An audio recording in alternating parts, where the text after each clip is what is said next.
ഒരു രാജാവ് ഏറ്റവും അധികം പ്രാധാന്യം കൊടുക്കേണ്ടത് പ്രജകൾക്കാണ്.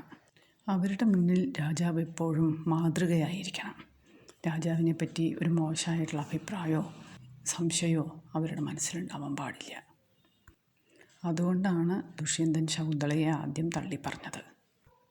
രാജാവ് ശകുന്തളയെ കല്യാണം കഴിച്ചതിന് സാക്ഷികളൊന്നുമില്ലല്ലോ. പെട്ടെന്നൊരു ദിവസം ഒരു സ്ത്രീയും കുട്ടിയും വരിക, അത് രാജാവിൻ്റെ ഭാര്യയും മകനുമാണെന്ന് പറയുക, യുവരാജാവാണെന്ന് പറയുക. അങ്ങനെയൊക്കെ പറഞ്ഞു കഴിഞ്ഞാൽ പ്രജകൾ സംശയിക്കില്ലേ?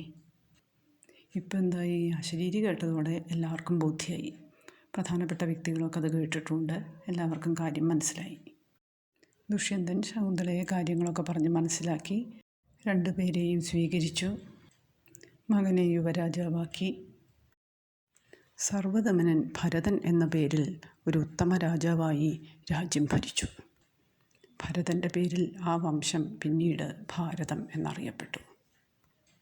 ഈ കഥയൊക്കെ കേൾക്കുമ്പോൾ നിങ്ങൾക്കൊരു സംശയം ഉണ്ടാവും. ശകുന്തളയുടെ കഥ ഇങ്ങനെയല്ലല്ലോ കേട്ടിരിക്കുന്നത്. ഒരു മോതിരത്തിൻ്റെ കഥയുണ്ടല്ലോ. ആ മോതിരം കണ്ടിട്ടല്ലേ രാജാവിന് ശകുന്തളയെ ഓർമ്മ വന്നത് എന്നൊക്കെ.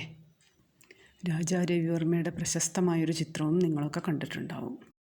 ഈ ഭാരതകഥയിൽ തൻ്റെ ഭാവന കൂട്ടിച്ചേർത്ത് അതിമനോഹരമായൊരു നാടകമാക്കി കാളിദാസൻ നമുക്ക് നൽകിയ കൃതിയാണത് അഭിജ്ഞാനശാകുന്തളം.